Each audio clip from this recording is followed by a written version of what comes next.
Archbishop of Krakow, he began a challenge to communism which would change history. Nowa Huta was meant to be a showcase communist city, one with no church. But Wojtyła campaigned stubbornly for 20 years for the right to build one.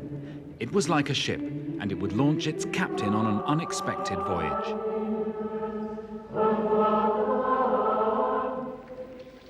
As Pope, he returned to Poland, confronting communism again on a bigger stage. It was the first papal visit to a communist land, and 2 million Poles lined Warsaw streets. Soviet leaders feared nationalism would sweep through the Eastern Bloc. Pope John Paul had been warned that his growing influence might make him the target of an assassin, but he'd insisted on maintaining his full schedule of public appearances. In 1981, in St. Peter's Square, he was struck down by 2 bullets from close range. One shot was undoubtedly from the gun of a Turkish hired killer, Ali Acar, who was immediately arrested. An armed accomplice was photographed at the scene but never caught. Behind the assassination attempt, a shadowy trail led to Bulgaria and the KGB. If so, the communist powers had missed their chance. The Pope had cheated death again, and remarkably offered his attacker forgiveness face to face. He increased the pressure on Poland further, embarrassing the martial law regime of General Jaruzelski and lending crucial support to the shipyard strike leader Lech Wałęsa, later president of a democratic Poland. By 1989, communism was collapsing. President Gorbachev became the first Soviet leader to seek an audience, offering to legalize the long-banned Ukrainian Catholic Church, a peace offering. The Pope had won. For the most widely traveled pontiff in history, there were more distant continents to reach and new battles to fight. Africa must be told that even combating AIDS couldn't justify condom use, just as abortion could never be right. No one ever has the authority to destroy unborn life. In colorful Latin America, the Pope felt he must curb so-called liberation theology, which he suspected was Marxism in disguise. Radical priests were berated for getting mixed up in left-wing politics, too close to the communism he'd devoted his life to defeating. In Ireland, as 1 million worshippers heard Mass at Drogheda, he pleaded for an end to sectarian killings. On my knees, I beg you to turn away from the path of violence and to return to the ways of peace. For Britain's 5 million Catholics, the first papal visit, almost cancelled because of the Falklands War, caused unprecedented excitement. At Coventry, he addressed the biggest ever gathering of British Catholics. He made clear his disapproval of the conflict. Today, the scale and the horror of modern warfare, whether nuclear or not, makes it totally unacceptable as a means of settling differences between nations. Despite a historic encounter at Canterbury Cathedral with its Anglican Archbishop, his papacy was taking Catholicism in a direction which ruled out joint communion with a church which ordained women. Inside the Vatican, sweeping changes saw Italians who'd long run the world's smallest state edged out. It was an era when churchmen who failed to support the Pope's conservative agenda would be criticized and replaced by successors likely to continue his policies. The Vatican faced the growing scandal of paedophile priests as victims' stories from many countries led to numerous convictions and hundreds of claims for compensation. American cardinals were summoned to a papal lecture. Overall, critics complained that Vatican reforms of the 1960s aimed at making the church more open to the modern world were being reversed. But the Pope believed it was the world which should conform to the church to receive salvation. The mission of salvation, that is the mission of the church. And this mission is still actual, is still of today and of tomorrow. As old age and disease took their grip, the Pope embarked on a mission of reconciliation for the new millennium. In Athens, he braved black flags of protest to offer peace to Orthodox leaders, apologizing for past Catholic wrongs against the Greek Church. And he became the first pope to enter a Muslim prayer hall, visiting the tomb of St. John the Baptist, which today lies inside a Syrian mosque.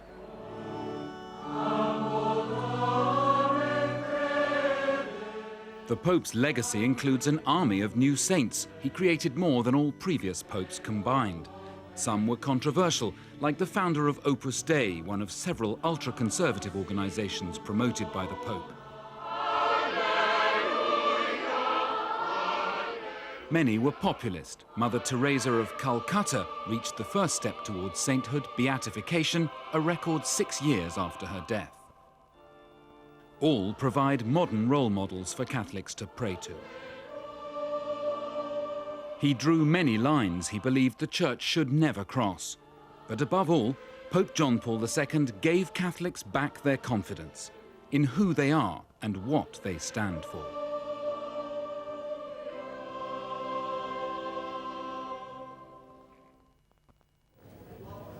Andrew Burrows looking back over the life of Pope John Paul II. Within the last few moments, we have heard from the Vatican that Pope John Paul II has died at the age of 84. The news was announced just a few moments ago, and the Vatican said that he died this evening at 9:37 Italian time. That was just half an hour ago, and these are the pictures coming live to us from St. Peter's Square, where the news is filtering down to those tens of thousands of pilgrims who have spent the day in silent prayer and contemplation, praying for the life of Pope John Paul II, whom the Vatican has tonight announced has died at the age of 84. He was the third longest serving pope. His papacy lasted for 26 years. Well, with us in the studio, our religious affairs correspondent, Robert Pigott. So, Robert, the news that had been expected, but nonetheless very upsetting for those tens of thousands and the billion Catholics around the world. Yes, I think Catholics had a lot of time to get used to the idea of this happening, but it will still come as a great shock. He's been the Pope for so long now, a quarter of a century and more, that people have got used to him being... Many people would not know any other Pope. You'd have to be somewhere under 35, over 35 rather, to remember another Pope clearly. It's difficult to overestimate just how momentous an event this is for the Church too. He had such a distinctive papacy. And this is a position, and he made it into a position, whereby unless you were President of the United States, you could barely have more effect on the world as a single person in the time that you lived in. And he had that effect on the world. He had a very distinct effect on Eastern Europe at the beginning of his papacy, and then he turned his attention to fighting for life issues later on, preserving family values, fighting against what he saw as the moral decadence of the West. And I think no one would have been better known in that time. Robert, thank you. Well, these are the pictures coming live to us from St. Peter's Square, where we can join our correspondent in just a few moments, Jeremy Bowen.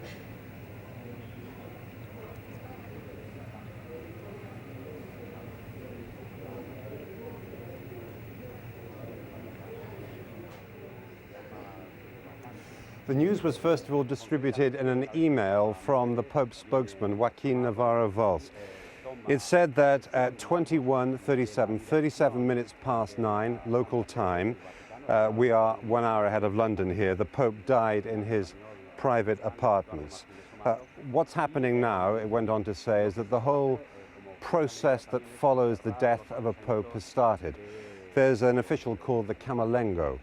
What he will do in the course of the next few hours is they will empty the Pope's apartments of his own personal belongings, and when his body is removed and his personal effects are removed, they will seal that, ready for the next Pope. The same will happen at the other papal properties, Castello Gandolfo, the Summer Villa, and also the Lateran Palace.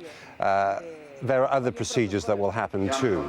The Pope's gold ring, fisherman's ring showing St. Peter, that will be taken and will be broken as well. All these things happen in front of witnesses. It's symbolic now, but it comes from a time when they were worried about the Pope dead popes being impersonated by imposters, but it's part of the procedure which will then continue into the process leading to the funeral and then to the election of the next pope. Well, that's Jeremy Bowen in Vatican City. Studio with us, our religious affairs correspondent Robert Piggott. Robert, let's pick up on those points then about what happens now. We are into a time that is very much going to be prescriptive in the way things will proceed from here. Yes, there's a very, very long tradition in dealing with the death of a pope in the Roman Catholic Church, and one can imagine almost the scene that took place. That I think probably the old tradition will have been observed, whereby the camerlengo, the chamberlain, or the person who now will manage the interregnum in the church, will have gone to the Pope and called out his baptismal name, Karol. He's called Karol Wojtyła, of course, before he became Pope, and called out Karol 3 times and waited for a reply. When there was none, the old style tradition was to use a silver hammer to tap him on the forehead. I think probably now some other method would be used, but then he would, getting no reply and seeing no sign of life, he would intone in a ritual manner, "The Pope is dead." And from that moment onwards, the Church would regard the Pope as being dead and into this interregnum, this moment of transition. The death has to be ascertained in the presence of a body called the Apostolic Camera. These are people, another ancient post in the Church, who deal with the Pope's effects and so on, his will. And then the news would be relayed, first of all, to heads of state and to other senior church officials, and then an announcement would be made to the Catholic faithful, probably via Vatican Radio or via an email, as happened on this occasion. We've seen slight changes as time has gone on, and on this occasion, a slight difference in the way the publicity and the information about the Pope has been handled, and so perhaps the email fits into that new way of doing things. But now I would expect Cardinal Ruini, the Vicar of Rome, to relay the information formally to the Italian people on Italian television, and really to relay it to the people of Rome, because the Pope is above all the Bishop of Rome. He is only Pope and the Supreme Pontiff and all his other titles because he is the Bishop of Rome. That's where the Roman Catholic Church started, and that's where it's still very much based, and that's its spiritual home, Rome, what they call the Eternal City. And Cardinal Ruini will now have that duty. But as from now, nearly all the officials in the Church lose their jobs. They cease to be the Secretary of State, Cardinal Sodano. He goes back to being an ordinary cardinal. Nearly all the officials lose their positions. Only a very few maintain them, including the Chamberlain himself, Cardinal Martinez Somalo, who's carrying out these duties now as we speak. Robert, thank you very much for the moment. Let's pause just for a moment as we observe these pictures coming to us from St. Peter's Square, where the news has come through that the Pope has died at the age of 84. And you can see there the tens of thousands of pilgrims now mourning the Pope. Just staying with those pictures for a moment, how moving they are. You see tiny, tiny children, too young to realise what's happened and laughing, and then older people from the age of about 12 up, many of them in tears. You see those two there, one man with an arm around the other. Intensely moving picture of thousands and thousands of pilgrims, saddened by the death of the Pope that they knew was coming. They knew it was coming, but when it came just under an hour ago, it's upset them and of course thousands and millions more. Not just in St. Peter's Square, but also in Krakow, the Pope's home city.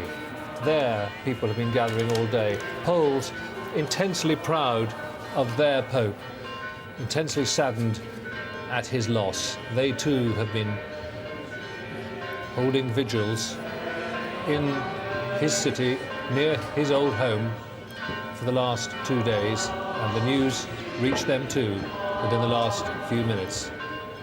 And you can just see that many of them singing, praying, just standing in their private grief. Let's come closer to home. Let's come to London, and our correspondent Clarence Mitchell is at Westminster Cathedral.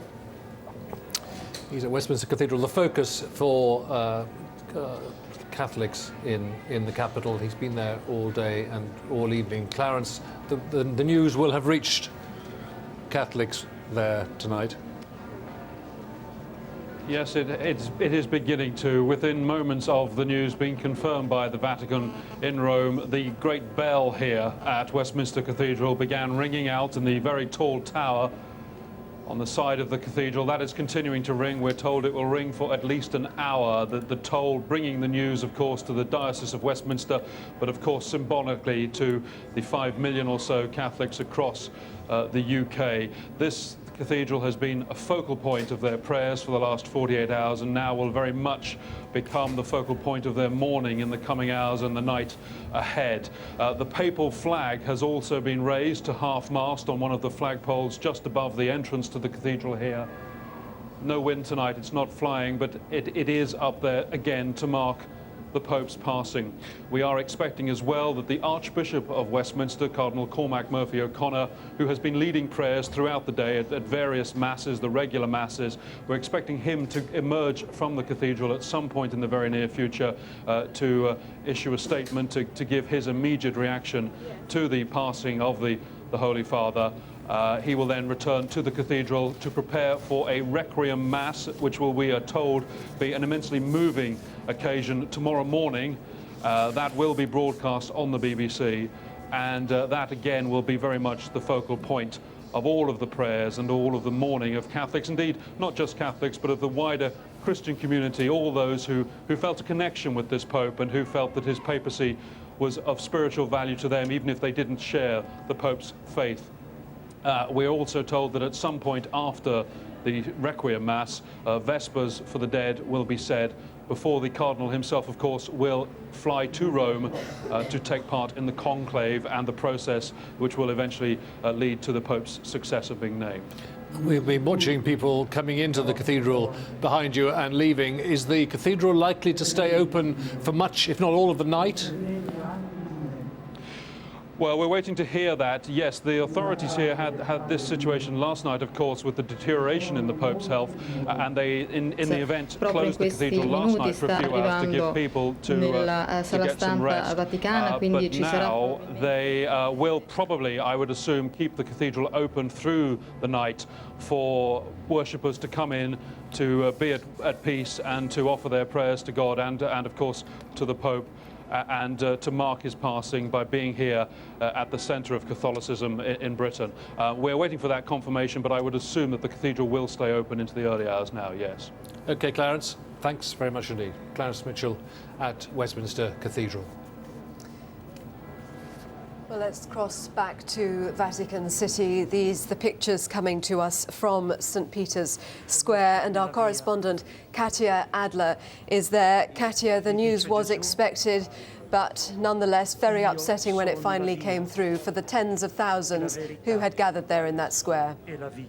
That's right, tens of thousands packed in St. Peter's Square, many of whom were here last night as well, and they'd expressed their determination to stay here as long as they could in the Pope's last hours. And in fact, the whole square was joined in prayers for the Pope at the time that the news broke that indeed he'd passed away. That was at 9:37 local time here in Rome. Now, when the news was announced in the square to those tens of thousands of people, there was absolute silence.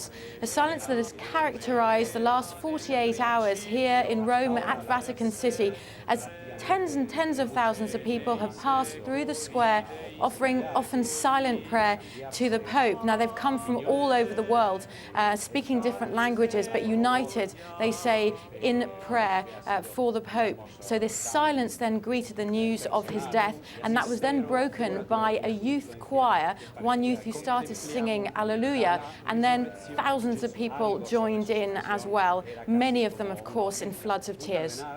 Tell us what happens next, Katia, because we now enter a very formal period, a period set by precedent. That's right. There are some very formal rules inside the Vatican as to what comes next. This replaces the uncertainty that we've been facing over the last days, even weeks, because, of course, the Pope has been ailing very much, particularly since February this year. Now, though, there is a very strict set of procedures First of all of the Pope's personal effects and his papers will be removed from his apartment on the 3rd floor of the Vatican. Once everything has been removed and his body has been removed as well, that apartment will be sealed off and won't be touched until a new Pope is elected and moved in. Also, his papal ring, it's called the Fisherman's Ring, because from St. Peter, of course, having been a fisherman, that will be broken. And also, as a symbolic means, his baptismal name will be repeated 3 times, and this to announce to the world that he has indeed passed away. And then again, the rules continue. Within 4 to 6 days, a funeral will be held here in Vatican City for the Pope. In the meantime, his body will lie in state inside St. Peter's. 9 days of mourning will now be called. So from the moment of Pope John Paul II's death, 9 days of mourning will be held here. Of course, heads of state will be flooding here to Rome, as well as tens of thousands of pilgrims as well. Immediately, the city of Rome goes into a state of organisations, extra security, extra public transport that had already been organised for all of the pilgrims who were rushing here to be beside the Pope, they said, in his last hours. And of course, then the formal election of a new Pope. So what will be happening now is that the Vatican will be sending out telegrams to cardinals all over the world and calling them here to Rome to sit in a process of formal election of the next Pope. And this we can expect to happen in no less than 15 days from now and no more than 20 days. This is when the conclave, as it's called, this community of altogether, it'll be 117 cardinals, also known as the Princes of the Vatican. They will sit in secret inside the Sistine Chapel behind me here, just off St. Peter's Square, and will decide the name of the next Pope. Katia, for the moment, thank you. And Robert Piggott is still here, our religious affairs correspondent. A great Pope. Yes, someone who can point to very considerable achievements. He certainly raised the profile of the papacy to something never seen before in the world. He used the power to travel around the world to great effect. He was the supreme evangelist. He went to 129 countries on 104 trips. He spent a year and a half of his papacy abroad, carrying the gospel message directly to people. More people saw this Pope than any other Pope. He attracted huge crowds, the biggest crowd ever for a single person in Manila in 1995. 3 million people gathered to see him. That was the sort of measure of his electrifying personality and his simple ability to draw people in. And so that's one of the things he did all through his career as Pope, all through his papacy. Towards the beginning of his papacy, of course, his supreme achievement possibly was to help bring about a bloodless revolution in Eastern Europe. He went to Poland in one of the most significant moments early on. In 1979, he stood in the ancient place in Poland where kings used to be crowned and drew attention to the artificial division that had been created by Soviet occupation and said, we are all united in our common Christian roots in Europe. And he said to Poles, do not be afraid, and galvanized them and gave them a new sense of identity. And that achievement really was considerable. Yes, and we don't want to get on yet to the question of succession, but clearly he and everything he stands for, it's going to be a very, very difficult act to follow. Not only a difficult act to follow, but because he was a conservative pope, a very distinct papacy, he's left the church with a number of scenarios, a number of consequences which flowed from the way he managed the papacy, which now have to be addressed. And which way the church decides to go, a lot hangs on that. So there is a very, very big decision to be made. As you say, it's a difficult act to follow on a personal level, but also there is a huge moment of decision, almost a crisis for the church now in deciding which way to go. Will they opt, as they did when he came in, for a steadying hand, for a conservative Orthodox Pope who would remind Catholics of their basic core fundamental values and try to intervene in modern Western life to try and instill those values? Or will they try and perhaps move the church perhaps more in the way that some of those secular values have gone and to hold out against them less? So that is a very big decision. Also, we have the big question, will they opt to go back to Italy for a Pope, back to Europe, or will there perhaps be a developing world Pope, someone from the fastest growing bit of the Catholic world in Africa or Asia, or possibly more likely someone from Latin America where 43% of Catholics live? So big decisions to be made in the next few weeks. So many questions still. Robert, thanks very much indeed. Let's leave St. Peter's Square to turn to Poland, the Pope's home country. Thousands of people have been attending church services in the past few days since the Pope's condition worsened. And we can go now to Krakow, which is where the Pope served as Archbishop. He was there until he was appointed Pope. Well, our correspondent Tristana Moore is in Krakow now. Tristana.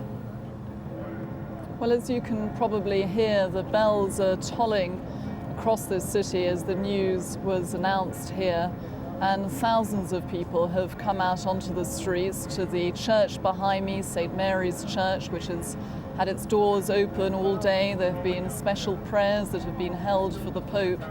And nearby at the Archbishop's residence, there are thousands of people who've been gathering there, holding candles, offering their prayers for the Pope, the young, the old, mainly Catholics who've come out here tonight to pay their respects, but also those people, tourists and pilgrims here in the city. Of course, this city where the Pope spent 4 decades of his adult life, where he trained here as a young man at the seminary to become a priest. He was ordained as a priest here in Krakow, then became the Archbishop of the city. So the people of this city have a very deep connection with the Pope. Well, I'm joined now by Father Risch, who is a priest here in Krakow. This is, of course, a very difficult time for you this evening.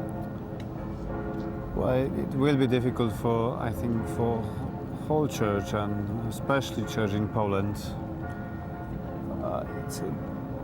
And it is difficult for Krakow in a special sense, because we used to think about Pope as a member of the family, and it's always said if a person so close dies. But on the other side, I think that those bells are quite similar to the bells of Easter morning, and we have started already the second Sunday of Easter, which ends the octave, Easter octave.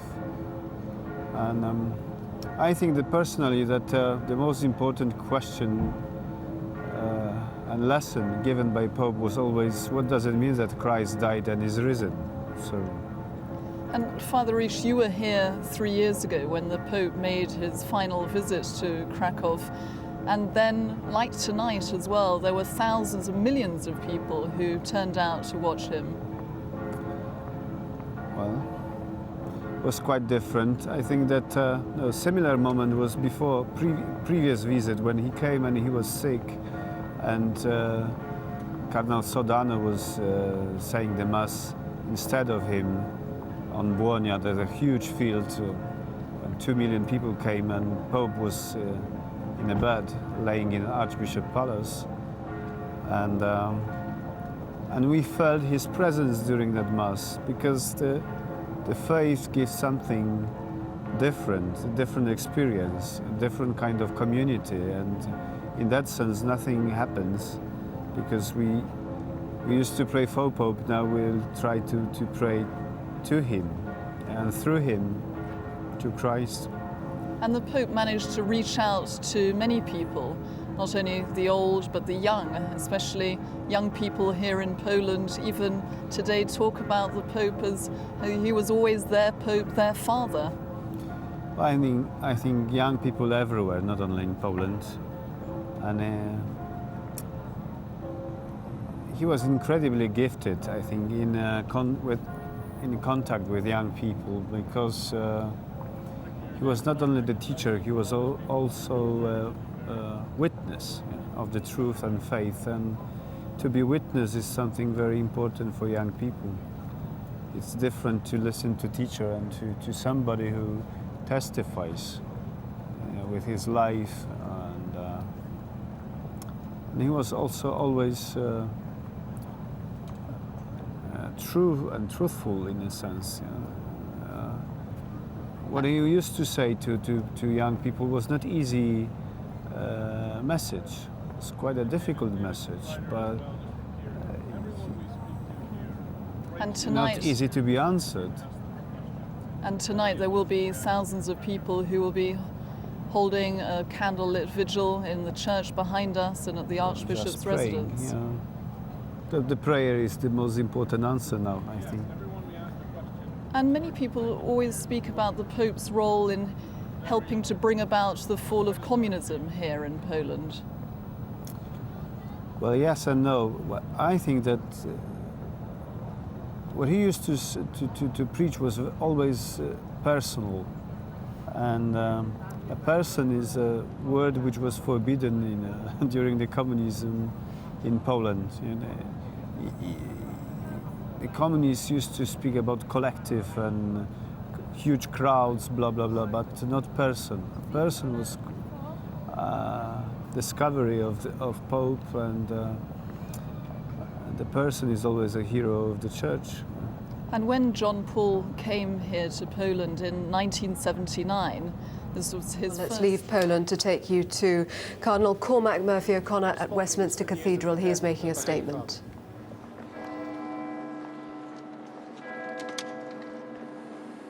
I feel very moved tonight at hearing the news of the death of Pope John Paul II. He was one of the greatest leaders of our modern world. He was an extraordinary man, one of the greatest popes in the Church's 2,000-year history. We will remember him for his witness to hope and to the dignity of human life. We'll remember him for his extraordinary energy, for reaching across boundaries of religion and race. We'll remember him for his endurance of suffering, even to the very end. And we'll remember him, and I think the whole world should remember him, for reminding us tirelessly that this world is not the only world, that there's a world to come, our eternal destiny. Pope John Paul, as I have said, was an extraordinary man. And in remembering him, we remember that he stood for something very profound, that the light, and for him the light was Christ, was always at its brightest when the darkness of the world seemed very, very deep. The church will miss him. The world will miss him. And I will miss him. May John Paul, Pope John Paul II, rest in peace. Amen.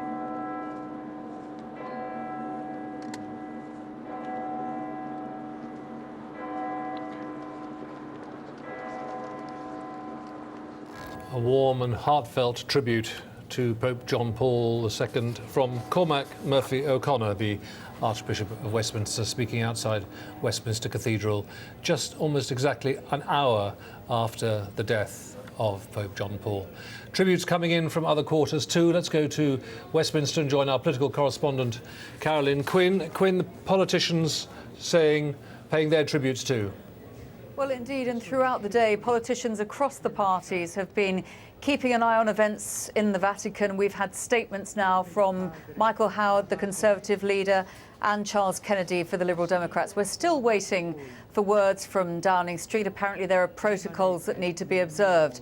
But Michael Howard has said he expresses a deep sense of loss which is felt by Catholics at the passing of the Pope. He says that sense of loss will be shared by millions more of other faiths and of none. He says in a world of change and uncertainty, people saw the Pope as a rock, steadfast in support of freedom, unswerving in opposition to totalitarianism, robust in defence of Christian values. From Charles Kennedy, the papacy of Pope John Paul II will be remembered rightly as a historic funeral for John Paul, which should be held within 4 to 6 days, and whether the Prime Minister himself will attend that funeral. We understand that he is very keen to attend. The Foreign Office say that it will be attendance of the highest order. Yes, I mean, one would assume the Prime Minister would be very keen to attend for both, if I might put it this way, professional and personal reasons. Well, indeed, we don't have a Catholic Prime Minister, we never have, but Tony Blair is about as close to it as we could get. We know of his well-professed deep commitment to the Catholic faith through his wife, Cherie, and there's even been some talk that he himself might convert to Catholicism once he leaves Number 10. Now, there is obviously a deep bond there, and also we know that Tony Blair himself had a private audience with the Pope on the eve of the Iraq War. The Pope didn't agree with Tony Blair's views, but again, it's a sense of the closeness there that he felt the need to try to seek that private audience with the Pope. There are, of course, other senior cabinet ministers who are Catholic, but the sense of loss, I think, will be felt across the political parties. A sense of a world leader who has left us. Never mind whether he was Catholic, but the sense that he was somebody in the public eye who politicians will be looking to and really wishing that he had a peaceful departure from this world. And of course, Cherie Blair went to Westminster Cathedral last night, and the Health Secretary, John Reid, went there today. As you say, politicians of all sorts and their families deeply affected by this on a personal and a political level.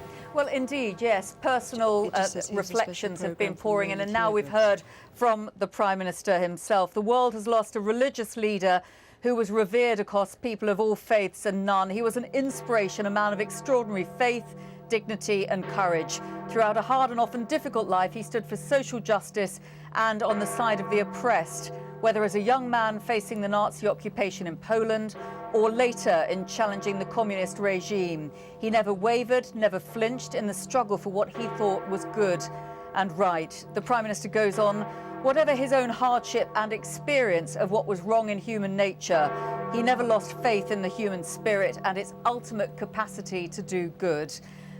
To anyone fortunate enough to meet him, as I was with my family 2 years ago, he radiated such warmth and kindness that the meeting was unforgettable. He'll be remembered with profound respect and admiration. And Tony Blair finishes his statement by saying, I extend my profound sympathy to the Catholic people of the United Kingdom and beyond, and to the people of Poland on the death of a remarkable man, Pope John Paul II.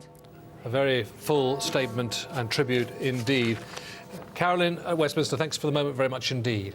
Well, within the last 40 minutes, the Vatican has announced the death of the Pope at 84. He served as Pope for 26 years, and the announcement was made by Cardinal Leonardo Sandri.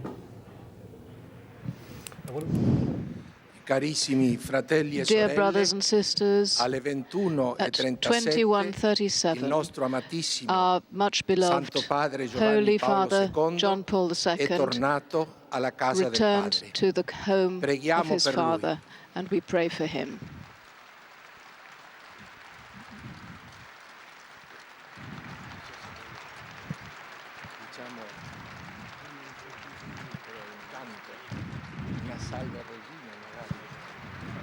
Salve Regina, Mater misericordiae, vita dulcedo, espes nostra salve.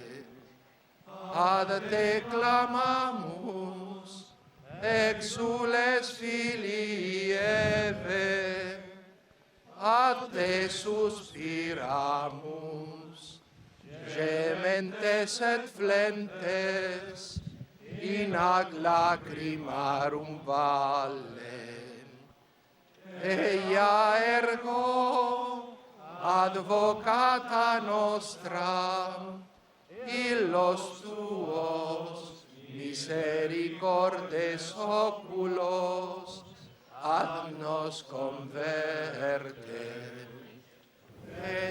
Cardinal Leonardo Sandri announcing the death of the Pope this evening at 9:37 p.m. local time in his private apartment overlooking St. Peter's Square in Vatican City. And these are pictures now coming to us live from St. Peter's Square, where the tens of thousands of pilgrims who had gathered are now mourning the Pope. They've been there all day, they'll be there all night, many in tears. Time now, though, for a BBC News special. Let's join Hugh Edwards in Rome. The Vatican has just announced the death of His Holiness Pope John Paul II. His health had deteriorated rapidly over the past 24 hours, and he died in his private apartment just about an hour ago. In St. Peter's Square below, a crowd of many thousands had maintained a vigil, praying for the Pope in his final hours. In Britain, indeed across the globe, Catholics have prayed for the man whose papacy became the third longest in history.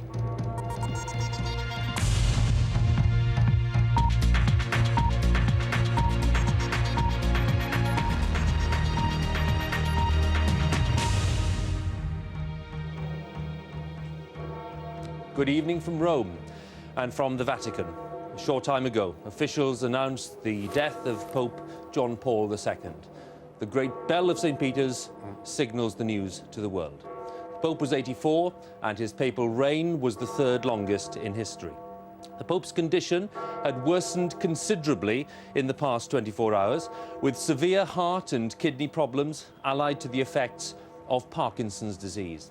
In this special programme from Rome, we'll be reporting on the life and achievements of Karol Wojtyła, the first non-Italian pope for almost 500 years.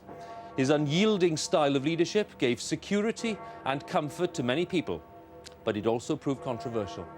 First tonight, I'm joined by our correspondent, Jeremy Bowen, who's been monitoring events. Jeremy, tell us how this announcement was made. Well, Hugh, the announcement came in an email circulated by the Pope's spokesman to Vatican correspondents. It said that the Pope died at 21:37, 37 minutes past 9 local time. We're an hour ahead of London, in his private apartments. That was more or less it. At around 10 o'clock local, an announcement came over to the many thousands of people in St. Peter's Square, came over a loudspeaker. It said the Pope was dead. There was the immediate response, and this is the Italian way of death, their response to death. There was clapping, there was applause. At funerals, Italians clap the coffin. Then after that, there was silence. There were prayers. At the moment, we can hear perhaps, and perhaps people at home also can hear, the prayers rising up from St. Peter's. They're leading prayers there now. As soon as the announcement came, though, some people started to leave, especially people with children. I've been down there, so a lot of upset in the crowd, a lot of people crying. During the day, we've had conflicting signals, haven't we, from the Vatican? We've had talk of a high fever, and yet the Pope responding to those around his bedside. And I think it's fair to say, Jeremy, that by this evening, we weren't expecting further news, were we? Well, no, I think the thing about the situation, the way this has been, is that it's been a little bit unpredictable. We didn't really know. If you think back to last couple of Thursday, it was unexpected that the Pope suddenly declined. He had this urinary infection, and thereafter his decline was pretty quick, though we had heard this evening already that his heart was proving very resilient. What's now happened, the passing of the Pope, inevitably will lead people to assess his papacy. Nearly 27 years, it's a remarkable fact, it's the third longest in history. In these initial moments after the death, Jeremy, what do you think will be the notable things attributed to John Paul II? John Paul was one of the most notable figures in any walk of life of the entire 20th century. Think back to the way that he was when he started as Pope, 58 years old, strong and vigorous and very vocal man, a great communicator. Think of those huge masses that he led in Poland, especially his home country, in the late 70s and the early 80s, which helped pave the way for the growth of solidarity. What happens now in the Pope's apartments is that first, of course, they'll deal with his body, and then they'll remove his personal effects. They'll seal the apartments. They'll break, with witnesses, an official called the Camerlengo will break his papal ring, a gold ring of St. Peter, and also the papal seal. This is because in years gone by there was a risk of impersonations. A whole process now unfolds, which of course has been there for centuries. Jeremy, stay with us. We'll talk to you again later on. Thank you very much. Well, as Jeremy was saying, the pontificate of John Paul II has lasted almost 27 years, a remarkable fact, the third longest in history. And it followed, of course, one of the briefest, that of John Paul I, who served barely a month in the early autumn of 1978. This Pope has been an immense figure on the world stage. His experiences as a priest in Nazi-occupied Poland and later in communist Poland defined his outlook and his values. Nicholas Witchell looks back at the life and times of Karol Wojtyła, the Polish priest who became Pope John Paul II.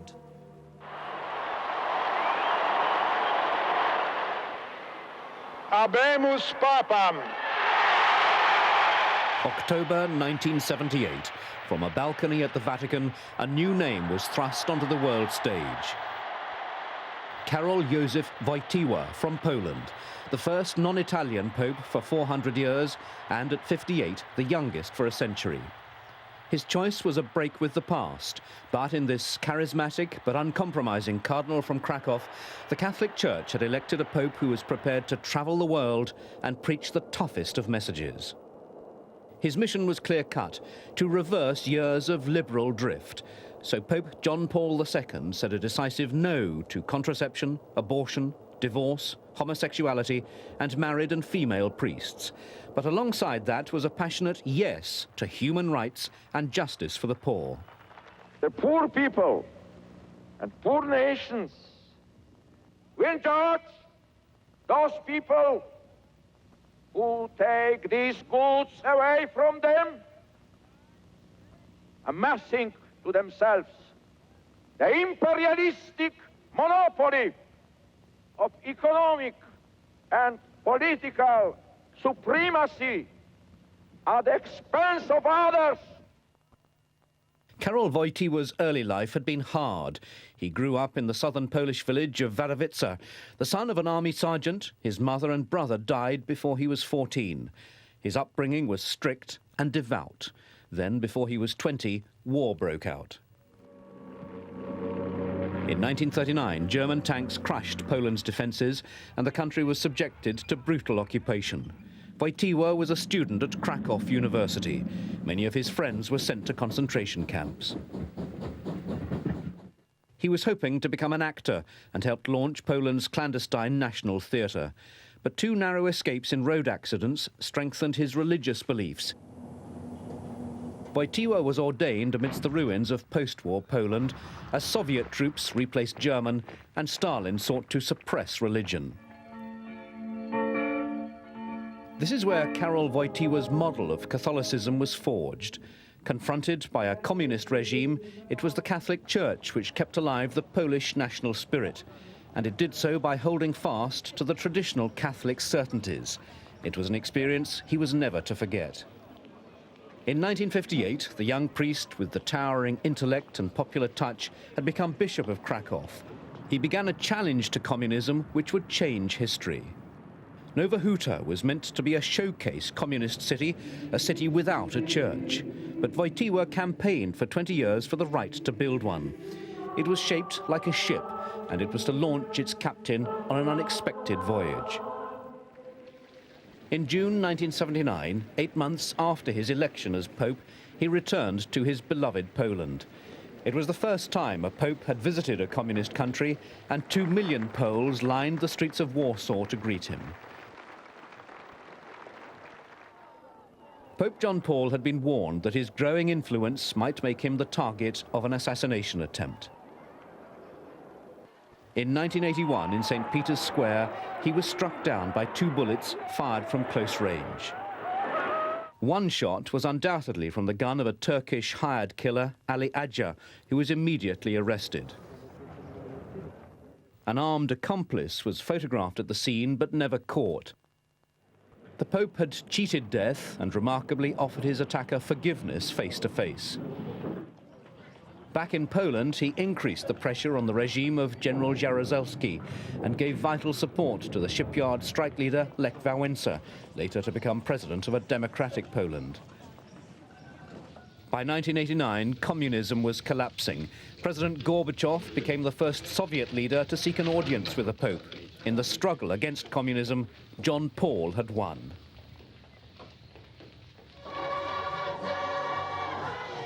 For the most widely travelled pontiff in history, there were more distant continents to reach and new campaigns to wage. Africa was told the battle against AIDS could not justify condom use, just as abortion could never be right.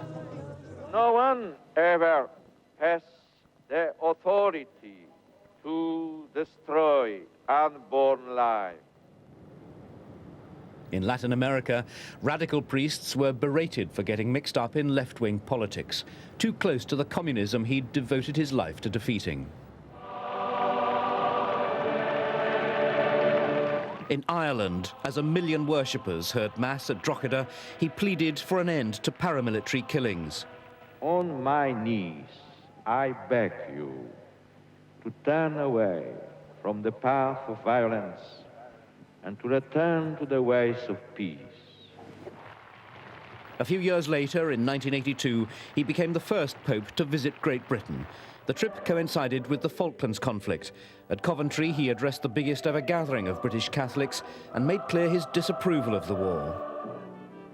Today, the scale and the horror of modern warfare, whether nuclear or not, makes it totally unacceptable. Despite an historic encounter at Canterbury with its then Anglican Archbishop Robert Runcie, John Paul ruled out joint communion with a church which ordained women. Critics said the Roman Catholic Church was becoming dangerously out of touch. It dealt, clumsily and ineffectively in the view of many, with the growing scandal of paedophile priests and marginalised the modernisers who urged it to be more open. The Pope believed that it was the world which should conform to the Church to receive salvation. The mission of salvation, that is the mission of the Church. And this mission is still actual, is still of today and of tomorrow. As the new millennium dawned, there was inescapable evidence of John Paul's growing infirmity. But for a pope, as for a British monarch, the only release from duty is death. Despite his growing frailty, he continued to travel to the Holy Land in the year 2000, and 2 years later, an emotionally charged visit to his homeland of Poland.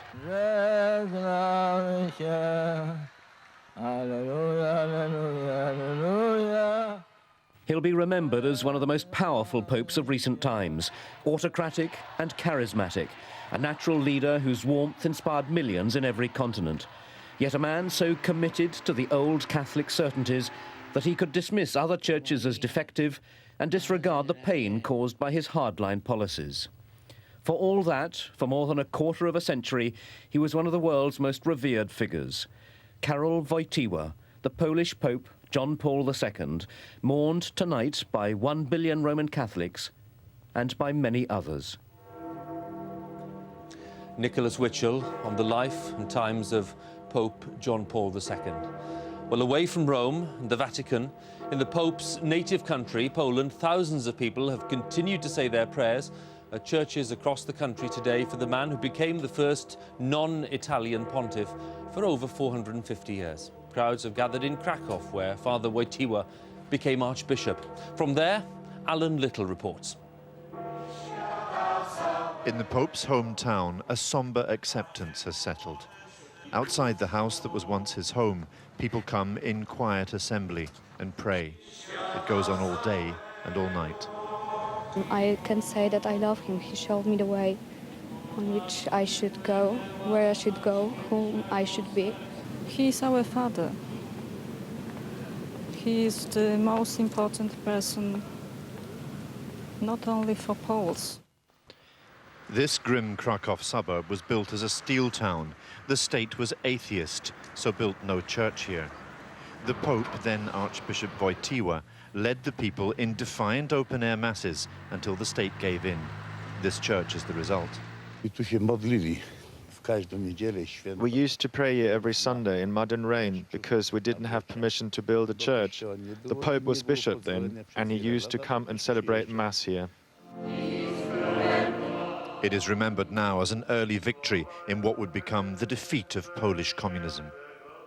Pope John Paul once said that he loved this city, every brick and every stone of it. It is, he said, my beloved Krakow. He's had an impact on the lives of people around the world. But he means something to people here that he doesn't mean anywhere else. For under communism, it was through the church that Poles kept alive their sense of who they really were. The people of Krakow now mark the passing of an adored favourite son, who they believe delivered them from tyranny. Alan Little, BBC News, Krakow. We can talk to Alan Little in Krakow now. Alan, just a few moments after we've heard about the death of John Paul II, what is the response in his native Poland? Well, people are frankly stunned. Even though they've been expecting it for many days now, the news has still come with devastating impact. The square behind me, the main market square, you can see the church there lit up. People have been flocking there. They're still standing outside it because there's no room inside. They've been flocking in there to pay their respects. And we hear tonight that at Wadowice, which is about 40 or 45 miles from here, which is where Pope John Paul was born and spent the first 17 years of his life, there was a service, a mass taking place, at which, towards the end of the service, the priest announced that the Vatican had announced the death of the Pope, and people fell to their knees in shock and disbelief, despite having expected it for so long, and openly wept. So I think the connection with the Pope from Krakow and Wadowice is so personal, so close, that people feel this with the force of a bereavement in their own families. He was, of course, it's clear to say, their religious leader, but in many senses, Alan, a national and political leader for Poland too. Indeed, much more than that, a national redeemer. They see him as the man who gave them back their country after the tyranny of the Nazi occupation and then 40 years of Soviet-imposed communism. They see John Paul II as the man who came along as a man of destiny at a particular moment in their history and led them in a very biblical way to the destiny that they had always wanted. The man who freed Poland and gave the Poles back the country that they wanted, and he did it through the church, and that is why the church occupies so central a place in the lives of so many Poles. Alan Little in Krakow, thank you very much. Let me give you the precise wording of the Vatican statement. It was as follows: the Holy Father died this evening at 21:37 in his private apartment. The procedure foreseen by the Apostolic Constitution, promulgated by John Paul II on February the 22nd, 1996, has been put into place. In other words, the formal procedure, redefined by John Paul II, of the precise way in which the Church was to be governed and administered in the event of his death. Archbishop Michael Fitzgerald has joined me here in Rome. Archbishop, you're from the Pontifical Council for Interreligious Dialogue, a very, very important part of the Pope's work throughout his papacy. Thank you for joining us. You're welcome. It is, of course, a desperately sad evening for the world's Catholics. Yes, I think all over the world people are... It's sad to see the end of this remarkable pontificate, and yet in some ways also, I think, relieved for the Holy Father, whom we have seen was suffering so much, and that it hasn't gone on so long, that the Lord has taken him. And I think that the people who are in the square praying are praying with him, for him, with the whole world, and giving thanks, really, for his pontificate. What's moved many people, and lots of journalists too who are here, is the main theme and the message coming from the Church, which is that the Pope has shown people a good example of how to cope with pain and suffering and to die as serenely as possible. Yes, I think that's very true. I think he's been a Pope of life, and life that goes on to death and goes on after death, because it's his faith that has carried him through in this way. How would you define for me his main achievement in over 26 years as a Pope? There are so many different fields in which one could look at the Pope. From my own point of view, in relations with people of other religions, his pontificate has been very important. And I think he has shown that there's this leadership in the world which is not confined to the Catholic Church. He's followed the principles of the Vatican Council, seeing the Church as a sign to the world, as a service to the world, in charity, in justice, in human rights. He was given a doctorate for human rights by the University of Rome. That was what they chose to remember him for, to award him for. And for us, we have seen that people of all different religions have looked to the Pope for a sort of leadership, and he has won immense affection in this way, I think. And there's been also, I think, his teaching, his development of the teaching of the Church, his pushing people, I think, in the Church too. His work with youth, I mean, there are all sorts of things. Archbishop, thank you so much for talking to us. Thank you very much.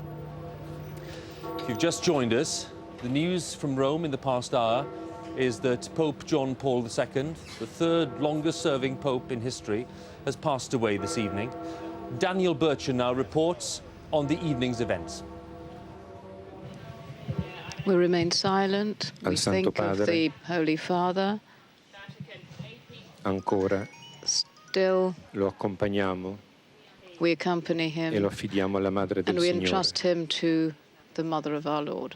The news when it came confirmed what pilgrims gathered in St. Peter's Square knew they would hear, but they have been praying for the man who led their church for so long. Silence, private thoughts, tears, but then also applause.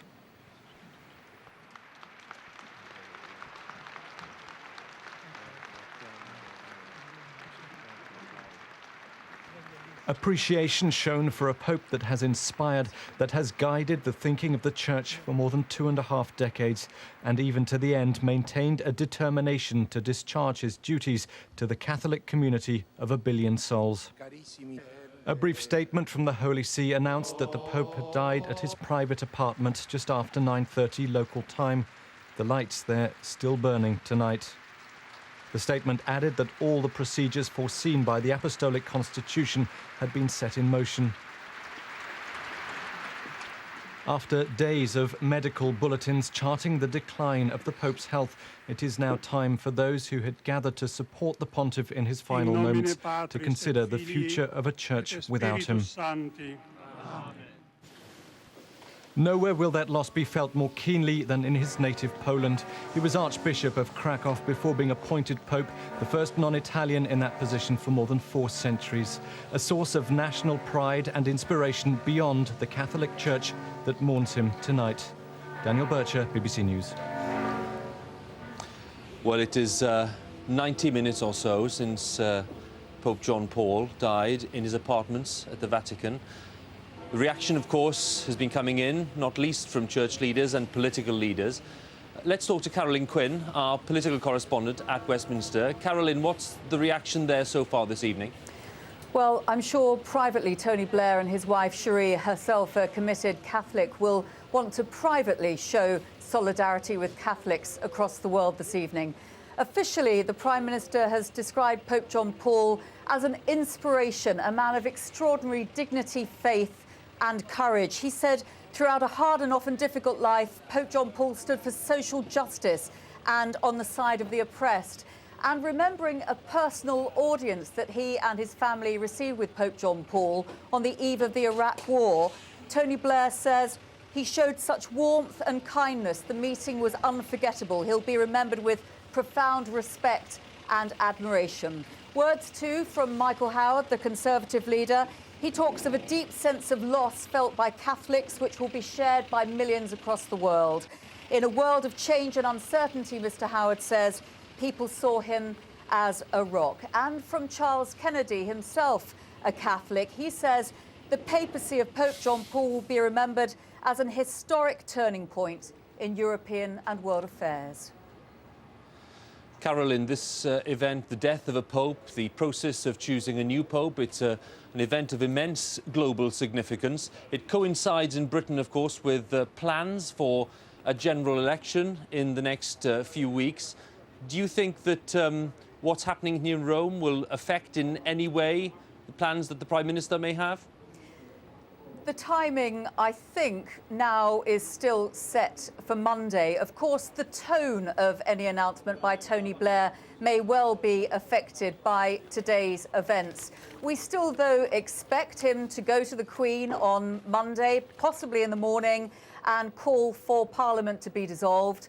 After that, Tony Blair can name an election date, and then Parliament will spend several days debating final business before going off on the campaign proper. Now, as I said, the tone of the announcement may well be changed. It may be downplayed. And of course, Tony Blair's personal commitments over the week will be changed, because if he wants to attend the funeral, as we understand he is keen to do, that could take place in 4 to 6 days' time. Carolyn Quinn at Westminster, thank you very much for that. Well, for many observers, the defining moment of John Paul's pontificate happened early on, when he made the first official visit to his native Poland. He addressed millions of people and drew the world's attention to the struggle between the state's communist ideology and the democratic aims of the Solidarity Union. As Angus Roxburgh reports now, many people regard the Pope's stance against communism as his greatest achievement. In 1979, a year after being elected, the Polish Pope returned home to start a revolution. Millions turned out to see him wherever he went. No communist country had ever seen anything like it. John Paul did nothing so crude as to criticize the authorities. He merely gave the people a sense of moral superiority and hope. Solidarity was the communist bloc's first free trade union, set up in the heat of strikes led by Lech Wałęsa at the Lenin shipyard in Gdansk. Inspired by the Polish Pope, they humiliated the government. The Holy Father brought back moral values, and they defeated the communist system. The communists were as frightened of those values as the devil is of holy water. So the Pope is the author of the victory over communism. Wałęsa signed the document recognizing Solidarity with an outsized souvenir Pope pen. The truce with the communists was fragile, and Solidarity was soon banned. But even the man who imposed martial law to squash it understood that the Pope's influence had lit a flame that could not be doused again.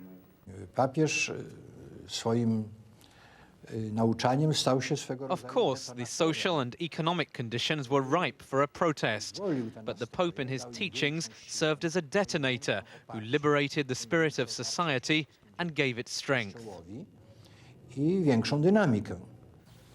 1987, on his third visit to Poland, the Pope prayed at the Gdansk monument to workers killed by the communist regime. Now he seemed to take a conscious step from the pulpit into the political arena.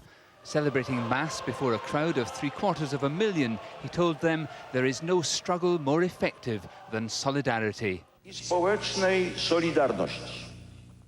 Now the scene was set for revolution, not just in Poland, but all over Eastern Europe.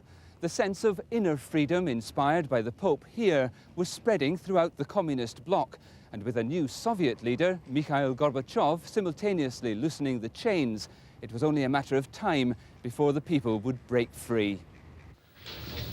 At the end of 1989, Gorbachev went to the Vatican for a historic meeting between the man who nudged Eastern Europe towards freedom and the man who let them go. It set the seal on a year, indeed a decade, of change in the communist bloc. Free elections in Poland, won overwhelmingly by Solidarity, started a chain reaction which ended with the dismantling of the Berlin Wall. Doubtless it would all have happened eventually anyway, but without the Polish Pope, it might have taken much longer.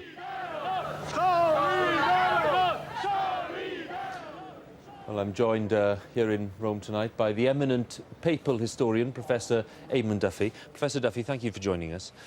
Could I ask you for your considered assessment of the papacy of John Paul II?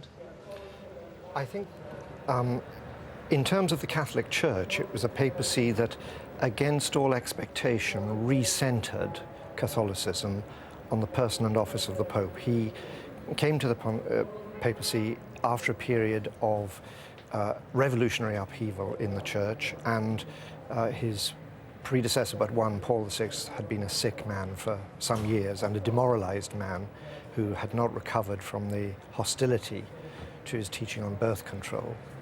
And this young, vigorous, intellectual, non-Italian Pope reasserted in a quite astonishing way the personal authority of the Pope by going out to the world and literally touching people.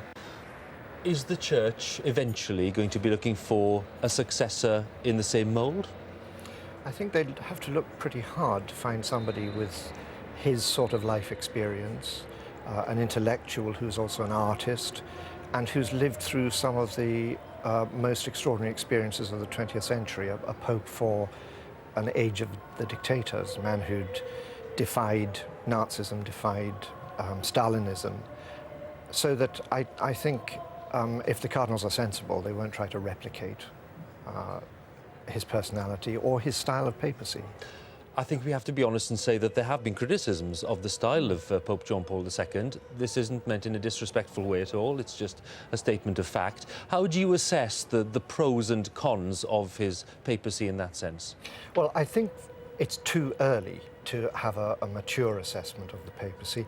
I think the extraordinary outreach to other faiths, in particular to Judaism and Islam, but also to the other great world religions, is a feature of the papacy that will become more and more important as people look back on it. I think the ability to have a populist style of papacy, to get through the stuffiness of the office and reach out to ordinary people is extraordinary and has helped to revivify the institution. I think he also brought authoritarianism to the office that he could carry and which people were able to accept from him because he was, by any standards, a remarkable man. I think it would be very dangerous if that were institutionalized. Professor Duffy, thank you so much for joining us. Thank you very much indeed. Well, let's explore some of the themes that Professor Duffy was talking about there, because John Paul II will be remembered for being theologically orthodox and socially conservative, and for his strict control, as we've heard, of the vast church that he led. But the Pope won't be remembered simply as something of an autocratic conservative. He was an outspoken critic of capitalism and materialism, arguing instead for a fairer sharing out of wealth. His spirituality and his background as the first Polish Pope also meant that he meant many different things to Roman Catholics. Our religious affairs correspondent, Robert Piggott, has this report. John Paul II ruled the Roman Catholic Church like a sovereign monarch. Those who visited him, such as the Archbishop of Canterbury, Rowan Williams, paid their respects at what amounted to a court, the centre of power in a global church, including 1 in 6 of the world's population. His death tonight leaves the church with a gaping hole at its heart. The Pope entered the Vatican intending to reinforce what he saw as Roman Catholic orthodoxy. His uncompromising determination to enforce his will has left his successor to confront difficult issues. John Paul has left Catholics with a highly centralised church.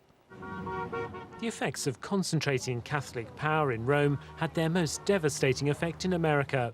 It emerged that in the last 50 years, almost 4,500 American priests had been credibly accused of sexual abuse.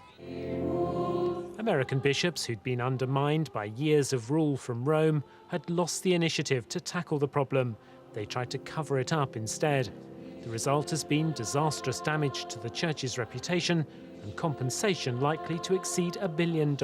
Even bishops who are normally loyal to the Holy See and never speak a word out of turn have actually been extremely critical about the way in which the department in Rome concerned with the liturgy has treated them. The next pope will also need to review John Paul's ban on contraception. John Paul became pope before AIDS overtook Africa, but the emergence of the disease did little to dampen his fierce opposition to the use of condoms. He saw contraception as corrupting the ideal of monogamous marital sex. But as the infection rate in Africa has increased, unease has grown among Roman Catholics. Even some cardinals say using condoms is justified if it prevents infection. Some Catholics believe the Pope's hostility to contraception has damaged the Church's standing in the developed world too. John Paul felt that the growing tendency of Catholics to ignore the ban on contraception constituted direct disobedience to him as Pope. That made him determined to enforce the rules. His failure to do so further undermined the Church's authority. The Church faces a third crisis: dwindling numbers of priests and falling congregations. The developed world seems to be losing its faith. In countries such as France, pews are emptying as secular values take over from Christian ones.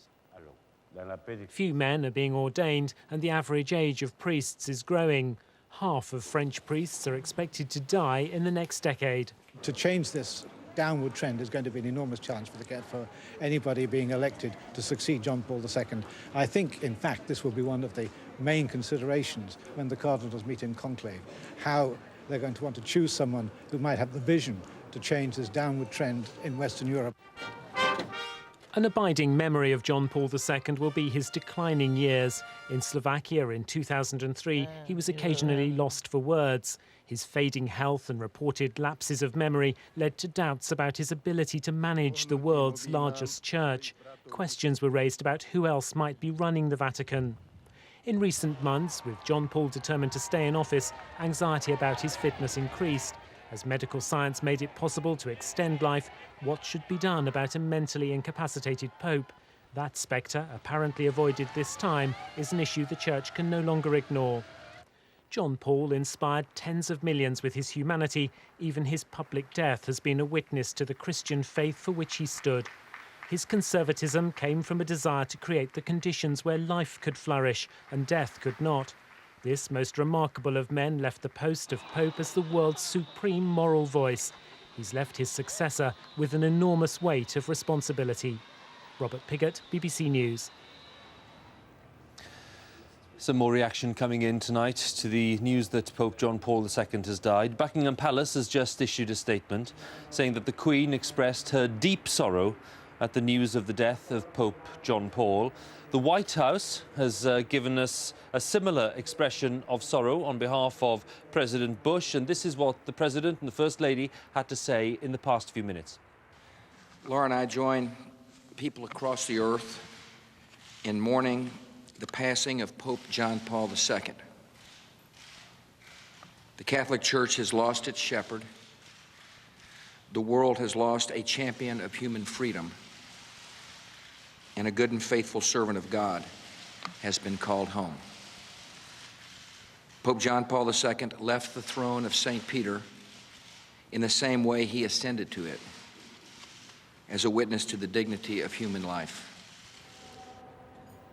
President Bush speaking a few moments ago. Well, for so many of the world's Catholics, Pope John Paul II was an inspirational leader whose robust views and his very clear leadership were respected and valued. Cardinal Cormac Murphy O'Connor, leader of Roman Catholics in England and Wales, told our religious affairs correspondent, Robert Piggott, about the special qualities of John Paul's papacy. I don't think there's been any pope who has had such an impact in world affairs, and indeed within the Roman Catholic Church, as this man has had. A long pontificate in the modern age of great change, not only in the Church but also in the world. I think that he can fairly be described as a man who influenced affairs, both of Church and world, in the latter part of the last century and the beginning of this. What were the Pope's greatest achievements? One would be in what he taught. Here he was towards the end of the last century, with many questions problematic. And he decided, I will address them. What's the nature of the Church itself? What about matters concerning life, the beginning of life, the end of life, the respect for life? What about truth? What is true? Is there such a thing as an objective truth for everyone? He tackled that. And how does truth relate to faith? So his teaching on many, many matters, and particularly, I might say, his teaching on matters of social justice. And he would confront leaders, as he did on many occasions, saying you have to have a proper justice in your dealings with the people of your country, and the rights of minorities. All these things he came out in his teaching and the speeches that he gave. Secondly, I would say he will of course be remembered as a Polish Pope and the effect he had in Eastern Europe. There's no doubt that his visits to Poland and his speeches and his presence contributed a huge amount to the breakdown of that aspect of the Russian Empire and the fall of communism. And thirdly, he's the only pope that's been a world evangelist. There's been no pope, I suppose, had the opportunity as he's had to go all around the world. And therefore I think there is no doubt in this global village that we now live in with mass communications, he has established the papacy as a moral voice for the whole world in a way no other pope was able to do. How far are we right to see him as a bastion against modernization in the church? Certainly he was traditional in the sense that the tradition of the church as handed down to him, he was determined that it must be preserved and deepened. But he was extraordinarily open. No other pope had been open to other faiths in the way he had, with the meetings at Assisi, with the leaders of all religions. There were a lot of cardinals didn't like that at all. No other pope had been to Jerusalem, and with those words, wonderful words of sorrow and apology to the Jews, the Jewish people. No other pope had actually spoken so forcibly for human rights. He wasn't conservative in that sense at all. But conservative in the sense of things like divorce, stem cell research perhaps, but contraception, things that have become I think in part of all the the areas concerning social life, but particularly maybe ethical questions and moral questions touching on sexuality, he was conservative, but I don't like the word. I think he wanted always to build on what he saw as the traditional teaching of the church, but also seeing that in a life-giving way. So it wasn't just, I'm against this or I'm against that. It was seeing he had a vision of the human body, a vision of sexuality and its proper use, which I think he was determined to uphold and present to society. How will the world remember John Paul II? I think that everyone who saw him, and above all people who met him, and the millions in a way who met him one way or another, will think of it as an extraordinary, dramatic and loving personality, which impacted on them in different ways. I think a good example of this was his many encounters with young people. What he said was not extraordinary, but they were captivated by the personality of the man who said these things about God, about Christ, about the challenges that face them. Cardinal Murphy O'Connor, thank you very much. Thank you very much. Cardinal Cormac Murphy O'Connor talking to Robert Piggott there. There's a great tranquility and calm right now here at St. Peter's Square. It's a big crowd still on the square. They've been maintaining a vigil last night, throughout the night. They've been still there today, praying. Our correspondent, John Sopel, is among the crowds. We can talk to John now. John, could you give us a sense of what's being said down there and how people have responded? Well, Hugh, thousands and thousands of people are streaming into St. Peter's Square. It's becoming ever more packed, and the roads surrounding where I'm speaking to you from now have been closed. But outside that perimeter, it's a gridlock in Rome as more and more people want to come into the square, young and old, people from Rome, people from around the world, to pay their respects. And the remarkable thing that people talk about, you've discussed the theology of this particular pope. What people are saying to me is, he was our pope. People feel that they almost knew him personally. And here in Rome, when he was in the city, he would regularly go out to individual parishes. And so the people of this city feel they got to know him well. And of course, people around the world felt they got to know him when he became the most travelled pope ever. And so you're seeing people coming here tonight, some of them holding candles, some of them wiping a tear, all because they feel they want to be close to the man who's been their spiritual leader these past 26 years. John Sopel in St. Peter's Square, thank you very much for that. We'll be back in Rome in a short while, but time to go back to London now for the rest of the day's news. Well, before that, thanks to Hugh Edwards in Rome, let's just bring you some of the tributes that we've received this evening. We've just heard, incidentally, that Italy has declared 3 days of mourning for the Pope. And as we look at those remarkable tributes of thousands of people in St. Peter's Square, a tribute from the Queen this evening. She talked of her deep sorrow on receiving the news. Her Majesty remembers the untiring efforts of the Pope in promoting peace and goodwill throughout the world. And a tribute from Tony Blair. He said, "The world has lost a religious leader who was revered across people of all faiths and none. He was an inspiration, a man of extraordinary faith, dignity and courage." Tributes from all over the world, from Israel, from Ireland, from the United Nations Secretary-General. We'll bring you more of those a little later, but let's return now to Rome and join our correspondent there, Brian Hanrahan. The angels welcome you is the way Vatican Television made the announcement. It was a complicated series of announcements that have come here this evening because the Vatican was plainly determined that the announcement of the death of the Pope would be made with dignity but with speed, so there could be no holding back from the world and from the faithful in the Catholic Church what had happened. The first thing they did was they sent a text message, a demonstration of the modernity now of the Catholic Church to the major news agencies, who immediately put out announcements. That was then followed by an announcement in St. Peter's Square, where many people had gathered to say the Rosary. They had just finished that Rosary at that particular point when this announcement was made by one of the senior clergy of the Vatican.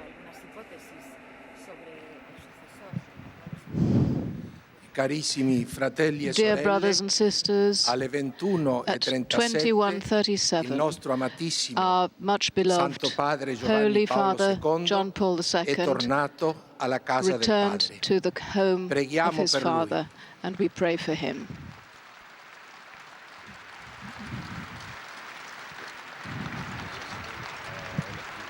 Now, that announcement was followed by a stunned silence, and then another decade of the Rosary was begun, led by Cardinal Angelo Soldano, who is the Secretary of State, the senior official in the Vatican after the Pope himself. But on this occasion, the Pope was not... the point I should make is that he no longer holds a position, because there is a complicated process in which all the officials in the Vatican, save a few, lose their positions at the moment of the Pope's death, and effectively the Church is handed on to the College of Cardinals, who run it until a new Pope can be elected. Now, with me is Father Merv from the Gregorian University here in Rome. What happens to the Vatican when the Pope dies? What is the effect here? Effectively, you've got a court that stops working. The Vatican City State, the Curia, is there to run the Church in the name of the Pope. When the Pope is dead, they can no longer run the Church in his name. So basically everything is put on hold. When this news came through, I was dining in a restaurant nearby with a priest working in the Vatican, and he said on hearing the news, "I'm now without a job and for the moment without a home." Why does he not have a home? Because he lives in Casa Santa Marta, which is the hotel-like building which is going to be used for the College of Cardinals as they gather to elect the new Pope. So he'd spent part of today packing up the goods in his room, ready to move out at a moment's notice, and he's just received the word of the Pope's death, so he'll spend a good part of tonight packing, ready to move out. That's something of an oddity, of course, in that the hostel is a new part of the process of electing a new Pope. But the Vatican itself doesn't stop, does it? It continues. The Roman Catholic Church throughout the world does continue. your ordinary parish, your diocese carry on exactly as they do. The Catholic Church is actually remarkably decentralised. And in fact, he will be turning up to the office tomorrow and will carry on working. It's something of a technicality, but it's also a reality that the Pope runs the Roman Catholic Church. Alone. It is entirely on his word, effectively. He's the principle of unity for the Church, and it's somewhat medieval perhaps, but basically when the new Pope comes in, he can put in new teams, new appointments. So all of these people who were in the top jobs at the moment will present their resignations to the new Pope. Presumably he will reappoint most of them, but he could change things around entirely. It's his show and he can run it as he sees fit. But at this point, the Church is almost frozen, isn't it? Because the procedures which are to be followed now, even the procedures for electing the new Pope, are laid down quite firmly by the old one. He has imposed his will on what happens now. He and many of his predecessors have laid down procedures which have been modified over the century. He's put together the most recent set of rules, but the rules have to be followed strictly now. They are canon law, the church law, operating for this period. Now, the first thing that obviously has to happen is a period of mourning, a series of rituals. We know that technically, do you think they still follow the old procedure of tapping the dead Pope on the head to see if he answers and calling his name? Would they go through that which is an old ritual of the Catholic Church? I don't know. I can't see within that apartment behind us, but the Catholic Church hangs on to lots of old rituals for quite a length of time, so I'm not going to say it's not happening like that. And the funeral of the Pope, obviously a major event, next weekend? My pick would be next Saturday. It has to happen within the next 9 days. So there is some flexibility in the programme in order, but nonetheless the order of events is very firm and very detailed. Yes. The cardinals from throughout the world will be booking flights to get here so that the College of Cardinals can assemble. Once they're here, they'll start having meetings to organise precise procedures and what's going to happen, but it's all pretty stage managed. The plot's laid out for the next while. Father Murph, thank you very much indeed. Well, there have been many tributes coming in from around the world. As we've heard, George Bush has paid tribute. There have been tributes from the Queen and Tony Blair. Other leaders too, many of them have been quick to praise this Pope, who more than any other has reached out beyond the Catholic community, both to other religions, other faiths, and indeed to many other people, whether they were religious or not. Nicholas Witchell has been looking back at the life of the Pope. Habemus Papam. October 1978. From a balcony at the Vatican, a new name was thrust onto the world stage. Karol Józef Wojtyła from Poland, the first non-Italian pope for 400 years, and at 58, the youngest for a century. His choice was a break with the past, but in this charismatic but uncompromising cardinal from Krakow, the Catholic Church had elected a pope who was prepared to travel the world and preach the toughest of messages. His mission was clear-cut, to reverse years of liberal drift. So Pope John Paul II said a decisive no to contraception, abortion, divorce, homosexuality, and married and female priests. But alongside that was a passionate yes to human rights and justice for the poor. The poor people and poor nations will judge those people who take these goods away from them,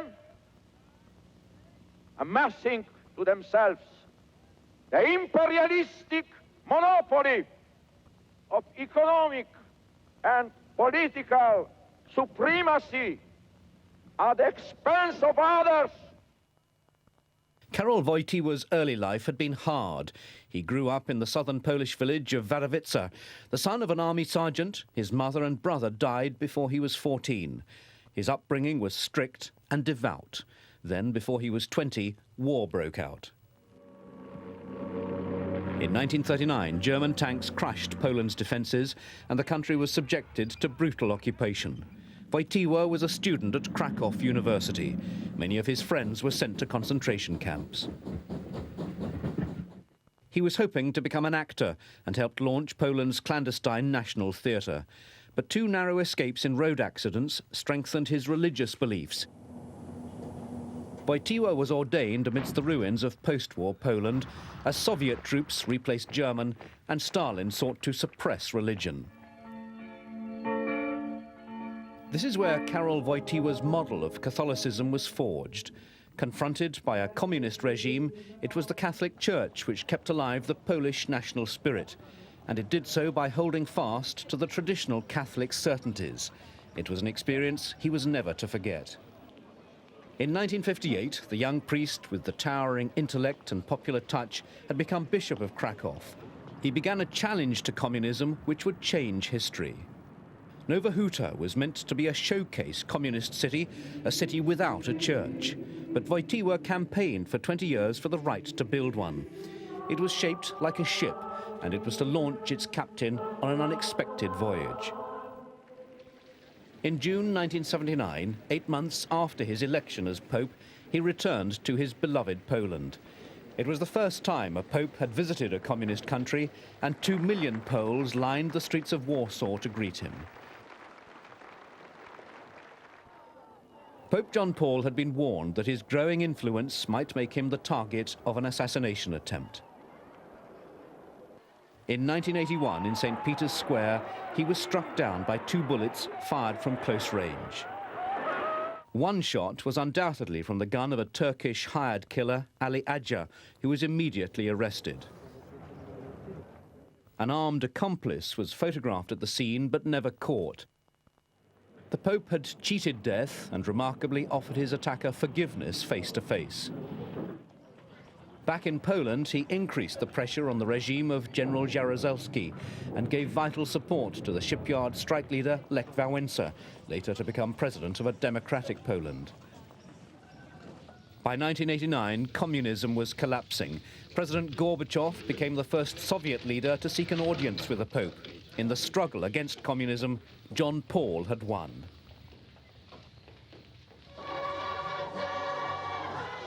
For the most widely travelled pontiff in history, there were more distant continents to reach and new campaigns to wage. Africa was told the battle against AIDS could not justify condom use, just as abortion could never be right. No one ever has the authority to destroy unborn life.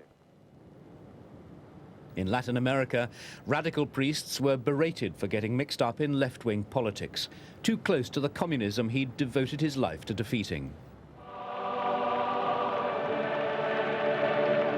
In Ireland, as 1 million worshippers heard Mass at Drogheda, he pleaded for an end to paramilitary killings. On my knees, I beg you to turn away from the path of violence and to return to the ways of peace. A few years later, in 1982, he became the first pope to visit Great Britain. The trip coincided with the Falklands conflict. At Coventry, he addressed the biggest ever gathering of British Catholics and made clear his disapproval of the war. Today, the scale and the horror of modern warfare, whether nuclear or not, makes it totally unacceptable. Despite an historic encounter at Canterbury with its then Anglican Archbishop Robert Runcie, John Paul ruled out joint communion with a church which ordained women. Critics said the Roman Catholic Church was becoming dangerously out of touch. It dealt, clumsily and ineffectively in the view of many, with the growing scandal of paedophile priests and marginalised the modernisers who urged it to be more open. The Pope believed that it was the world which should conform to the Church to receive salvation. The mission of salvation, that is the mission of the Church. And this mission is still actual, is still of today and of tomorrow.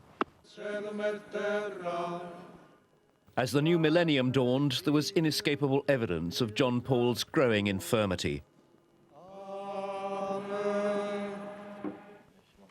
But for a pope, as for a British monarch, the only release from duty is death.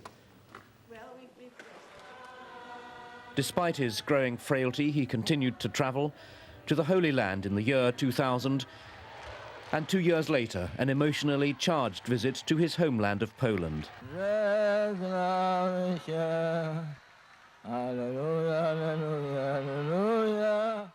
He'll be remembered as one of the most powerful popes of recent times, autocratic and charismatic, a natural leader whose warmth inspired millions in every continent. Yet a man so committed to the old Catholic certainties that he could dismiss other churches as defective and disregard the pain caused by his hardline policies. For all that, for more than a quarter of a century, he was one of the world's most revered figures. Karol Wojtyła, the Polish Pope John Paul II, mourned tonight by 1 billion Roman Catholics and by many others. And the centre of that mourning is here in Rome. People are staying in St. Peter's Square. They have been praying there for most of the last 2 days since the Pope's health started to deteriorate. And they were there this evening when the news was officially relayed for the first time to the public, to a group of several thousand people who were praying together in St. Peter's outside the Pope's apartment together, and it was there that they received the news. Since then, more people have come. There have been more prayers, but for the moment, most appear to be standing and waiting, praying together silently as well as sometimes together, led by senior officials of the Vatican. While they have been marking his passing here, others around the world have been speaking of the effect he had. George Bush, you heard a few moments ago, saying he was one of history's great moral leaders. Kofi Annan, the Secretary General of the United Nations, talked about him as a man of peace. He was extremely concerned about the world we lived in, and like me, he also felt that in war we are all losers. There was also a tribute from Lech Wałęsa, the former Polish president and the man who led solidarity with great encouragement from Pope John Paul himself. He said he spoke to us through his illness and through his suffering to the very end. There would be no end of communism, or at least much later, and the end would have been very bloody. Now, we are just hearing at the moment that the funeral, the solemn moment in which the Pope is buried with full rites here at St. Peter's, will be on Wednesday. There is a discretion within the regulations.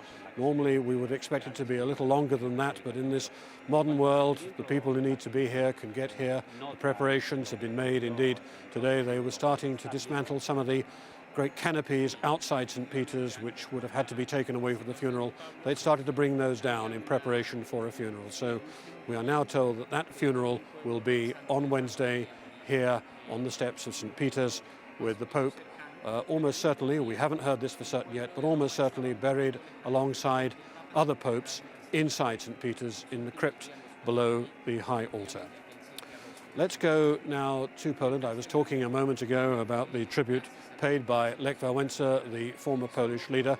Alan Little is in Krakow, where Pope John Paul was the Archbishop. Karol Wojtyła, the Cardinal Archbishop of Krakow. He reports from there tonight on the mood in Poland now that the Polish Pope has died. In the Pope's hometown, a somber acceptance has settled. Outside the house that was once his home, people come in quiet assembly and pray. It goes on all day and all night. I can say that I love him. He showed me the way on which I should go, where I should go, whom I should be. He is our father. He is the most important person, not only for Poles. This grim Krakow suburb was built as a steel town. The state was atheist, so built no church here. The Pope, then Archbishop Wojtyła, led the people in defiant open-air masses until the state gave in. This church is the result.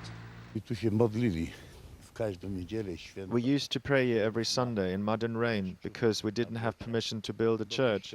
The Pope was bishop then, and he used to come and celebrate Mass here. It is remembered now as an early victory in what would become the defeat of Polish communism. Pope John Paul once said that he loved this city, every brick and every stone of it. It is, he said, my beloved Krakow. He's had an impact on the lives of people around the world. But he means something to people here that he doesn't mean anywhere else. For under communism, it was through the church that Poles kept alive their sense of who they really were. The people of Krakow now mark the passing of an adored favourite son, who they believe delivered them from tyranny. Alan Little, BBC News, Krakow. And in the last few minutes, the Polish President, Aleksander Kwaśniewski, has been speaking about the death of the Pope. He said, "We lost a great Pope. He was a great apostle for unity. The world and Europe have changed out of all recognition in his time. It would not have happened without him. There would not," he added, "be Polish freedom without a Polish Pope." One of the many tributes which are coming in from all over the world, from leaders to mark the passing of John Paul II, announced just over an hour and about 2 hours ago here at the Vatican.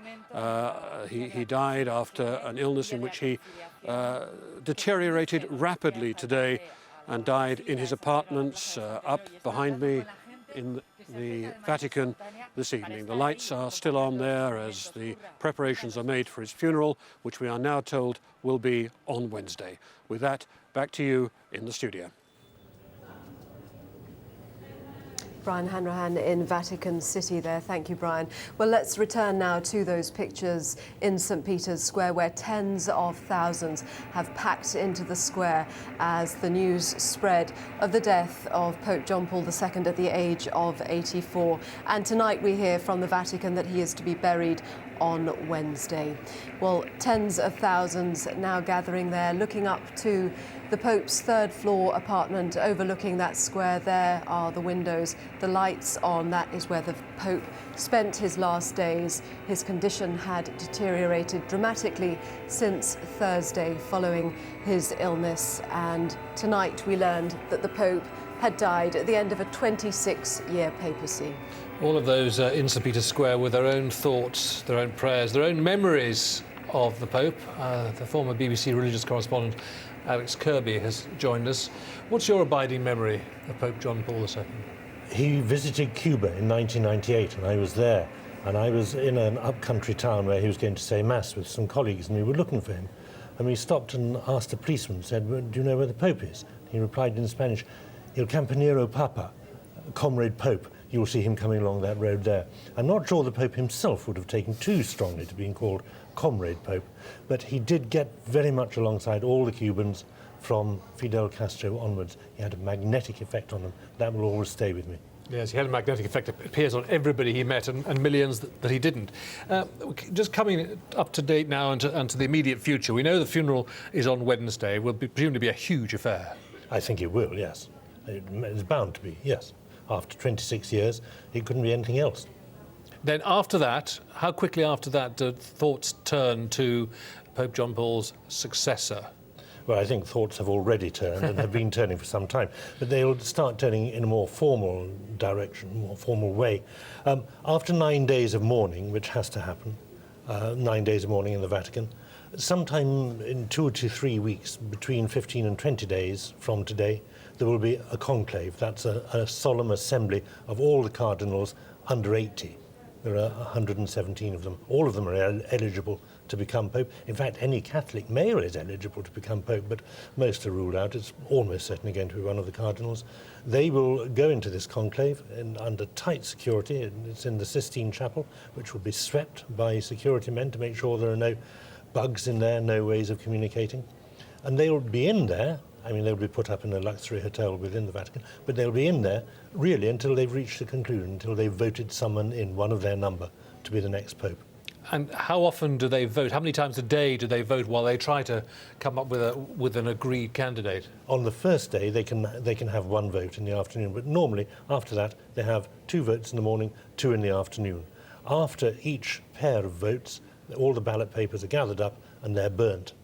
And when there is a Pope, the burnt ballot papers help to provide the smoke, which traditionally is black to show that there's no decision, or white to show that there is a decision. But sometimes the colour, well, in 1978, when there were two conclaves, two elections, the colours got rather mixed, and on one occasion it started off black, it turned to white, and then went to grey, and everyone was extremely confused until there was an announcement. And is there any time limit that they face? Can conclaves run for one day, or can they go for a year? Well, in the Middle Ages, one went on for 3 years, and some of the onlookers got so frustrated they started dismantling the roof of the chapel to hurry things up and also cut down the rations. And I think the cardinals were reduced to bread and water. It's very, very unlikely that it's going to be protracted. I would guess 2 to 3 days, probably, because what happens to start with, to succeed, a candidate must have 2/3 of the vote. But if they don't get anywhere on that basis, after a time, they can go for a simple majority. So it shouldn't take too long. OK, Alex, for now, thanks very much. Well, the funeral of Pope John Paul II is to take place on Wednesday. And let's look back now on his impact. Over the past quarter of a century, he made constant efforts to strengthen links with the other branches of the Christian Church and the world's other faiths. But the Pope's unyielding stance on several fundamental questions, notably the ordination of women, strained his relationship with the Anglicans. Nonetheless, the Archbishop of Canterbury, Dr. Rowan Williams, established a warm personal bond with the Pope when he visited Rome in October 2003. Dr. Williams shared his impressions with Robert Pigott.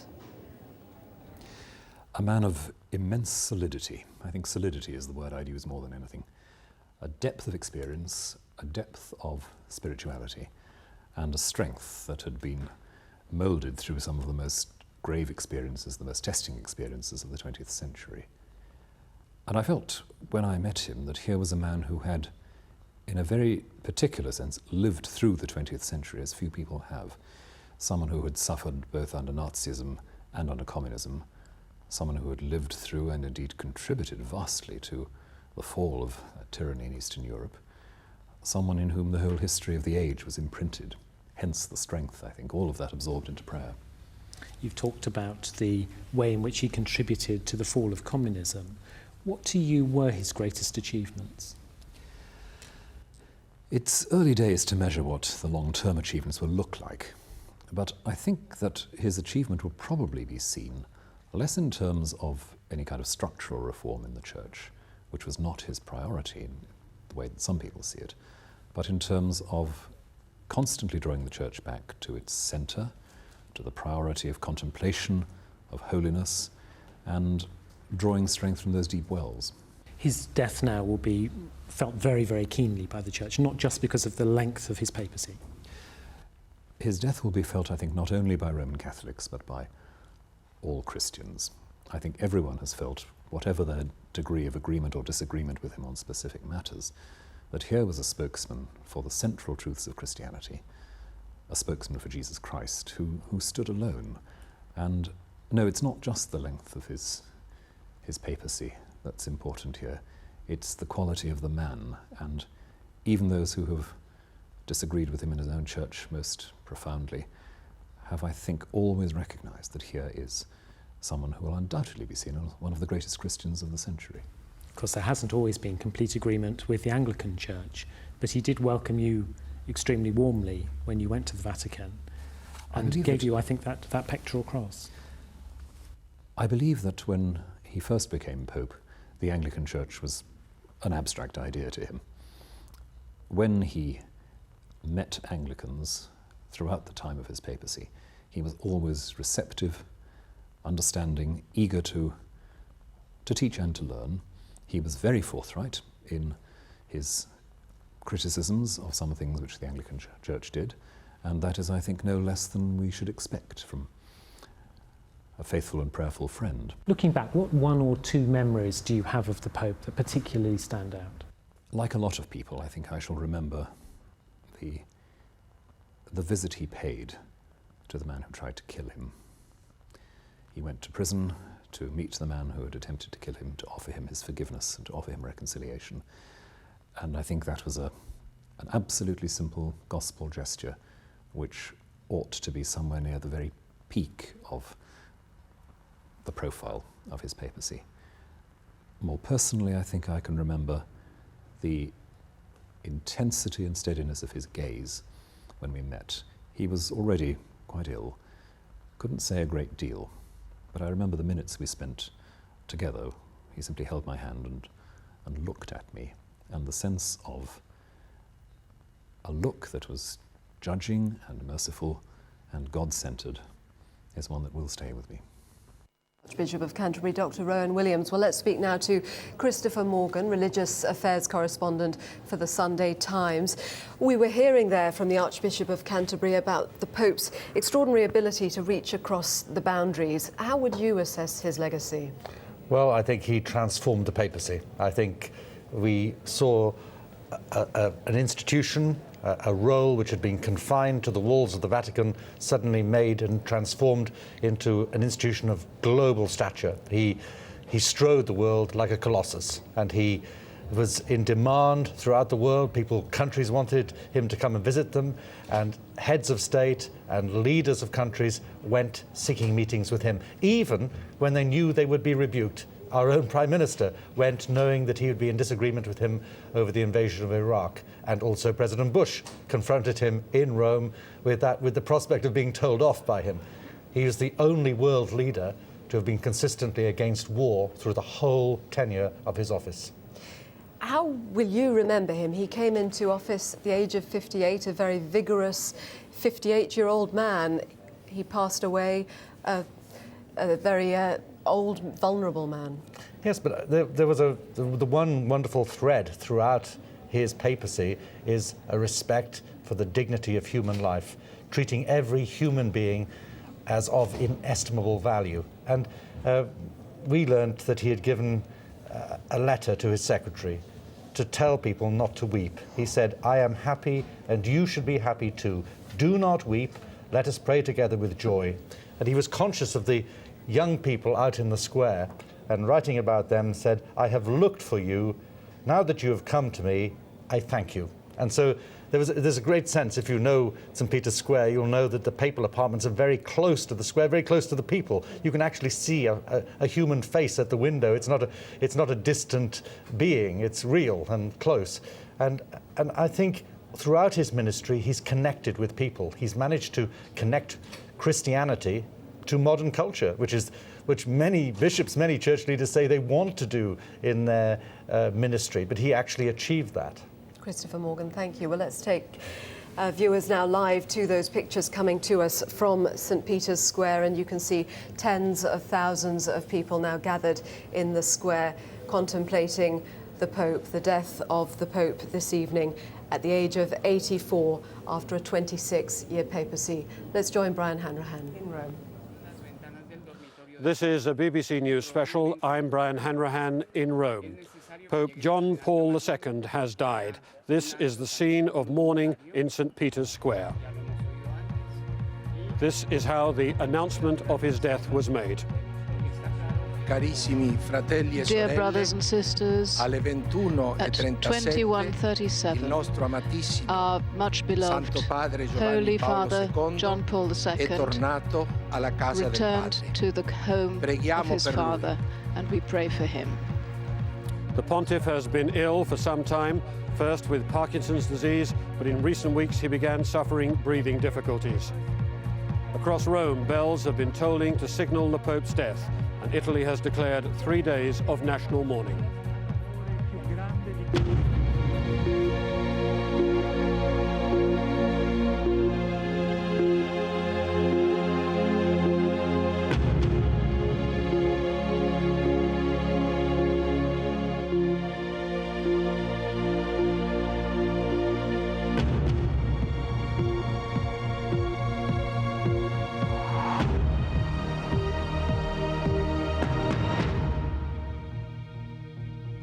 John Paul II, the leader of the Roman Catholic Church, has died.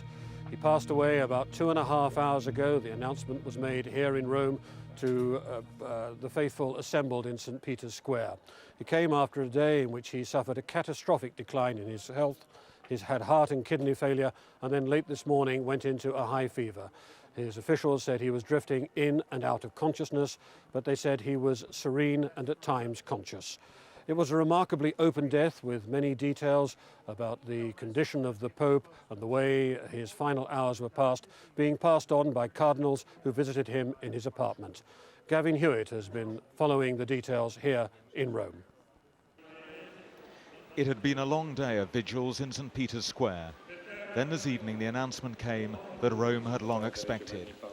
Cardinal Ruini spoke of the Pope and his first moments meeting with God. The Pope had died in his private apartment at 9:37. Even though his death had been long expected, many in the crowd broke down in tears. During the day they had been chanting his name, willing him to defy his failing health. Some just stood there with their heads bowed. Then, slowly, the crowd broke into a hymn.